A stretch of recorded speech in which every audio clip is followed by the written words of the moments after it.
الله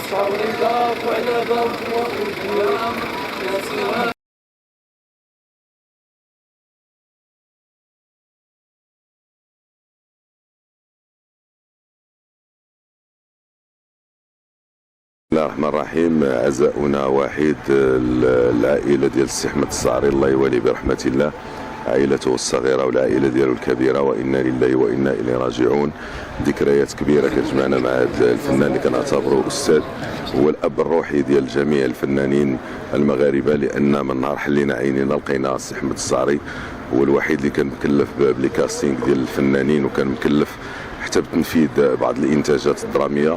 كان كيحصل لي الشرف يعني في بدايات المشوار ديالنا الفني انه هو اللي خدا بيدينا، وكان المدرسه وجهنا، كنا دخلنا حتى للمنزل ديالو وكنا كنصوروا فيه، وكان كيستضيفنا عنده.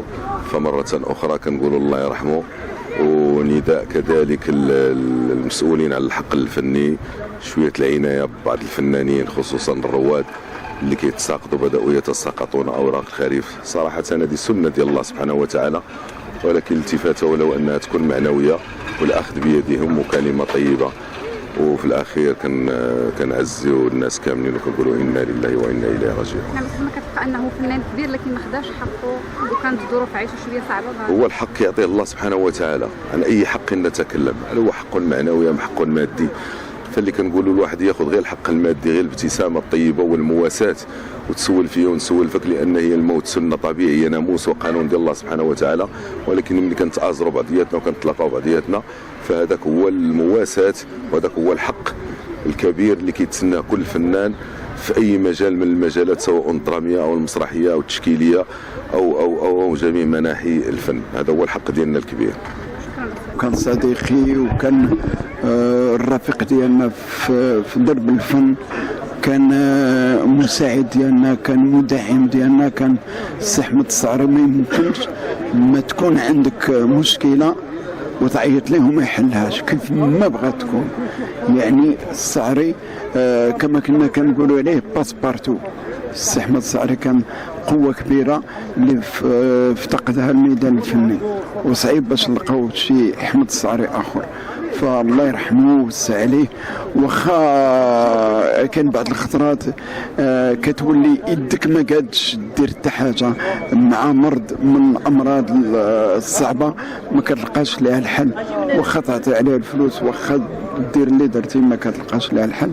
ولكن الله قوي، والله اللي عطاه والله اللي داه، وإنا لله وإنا إليه راجعون.